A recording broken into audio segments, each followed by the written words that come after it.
Hello viewers, my name's Alan and welcome back to my home workshop.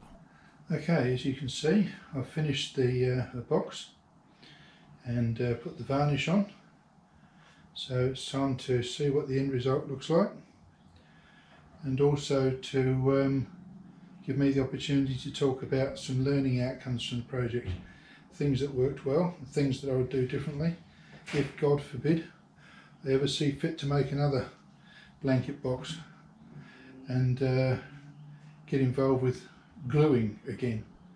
Viewers of my earlier videos will recall, I'm sure, how much I hated gluing, but there you go. You want to make something out of wood, you need glue.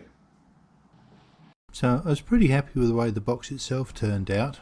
It's fairly light for its size, but it's strong where it counts, and it's certainly strong enough to stand on the lid and do what it needs to do as a blanket box. However, really I was quite disappointed with the way the varnish turned out. As you can see in the pictures, it's quite patchy and it was very difficult to get an even finish. And once the first coat was on, adding a second coat didn't do anything to fill in the pieces that were too light from the first coat. So this is the product that I used, and I have to say I won't be in a hurry to use it again.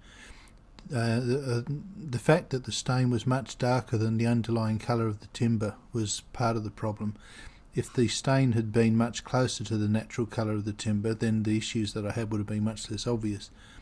But it was difficult to get the varnish on there without getting obvious brush strokes, because it just didn't soak into the wood at an even rate, or at least not the way I applied it. The lid stays that I used worked out really well. They're just an item from a big box hardware store, but they have a rather neat little mechanism which has a little one-way clutch in it, and there's no restriction or no resistance to lifting the lid, but there's quite a worthwhile resistance to the lid coming back down again.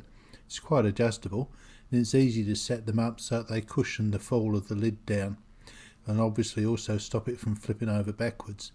So, and when they're in the closed position, the mechanism drops into or fits into the back corner of the box, so it doesn't take up very much space at all. Well, so now it's time to sweep up the sawdust and put all my toys away, and have a think about what I'm going to do next.